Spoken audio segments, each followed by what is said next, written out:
So hello guys, ఇప్పుడు trend అవుతున్న ఇలాంటి ఎస్థెటిక్ ఫోటో ఎడిటింగ్ని ఎలా ఎడిట్ చేయాలో చూద్దాం. ముందుగా మీ పిక్సార్ట్ యాప్ని ఓపెన్ చేసుకోండి. ఓపెన్ చేసిన తర్వాత ఇక్కడ ఎడిట్ ఏ ఫోటో మీద ట్యాప్ చేయండి. ఇక్కడ బ్యాక్గ్రౌండ్ని సెలెక్ట్ చేసుకోండి. బ్యాక్గ్రౌండ్ని సెలెక్ట్ చేసుకున్న తర్వాత ఇక్కడ టూల్స్ అనే ఆప్షన్లోకి వెళ్ళి క్రాప్లోకి వెళ్ళి 3:4 రేషియోని సెలెక్ట్ చేసుకోండి. సెలెక్ట్ చేసి రైట్ చేసేయండి. ఇక్కడ యాడ్ ఏ ఫోటో మీద ట్యాప్ చేసి మీ ఫోటోని సెలెక్ట్ చేసుకోండి. ఫోటోని సెలెక్ట్ చేసుకున్న తర్వాత ఇక్కడ రిమూవ్ బ్యాక్గ్రౌండ్ ఉంది, దీని మీద ట్యాప్ చేయండి.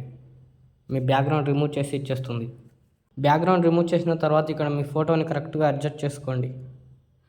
అడ్జస్ట్ చేసిన తర్వాత ఇక్కడ బార్డర్ అనే ఆప్షన్ ఉంటుంది, బార్డర్ మీద ట్యాప్ చేసి ఫోటోకి తగ్గట్టు అడ్జస్ట్ చేసుకోండి.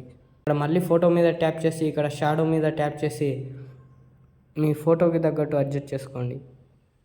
షాడోని అడ్జస్ట్ చేసిన తర్వాత ఇక్కడ రైట్ మీద ట్యాప్ చేసి ఇక్కడ డౌన్లోడ్ అనే ఆప్షన్ ఉంటుంది, ఇక్కడ నుంచి డౌన్లోడ్ చేసుకోండి. మరో వీడియోతో మళ్ళీ కలుద్దాం. అప్పటి వరకు బాయ్ బాయ్.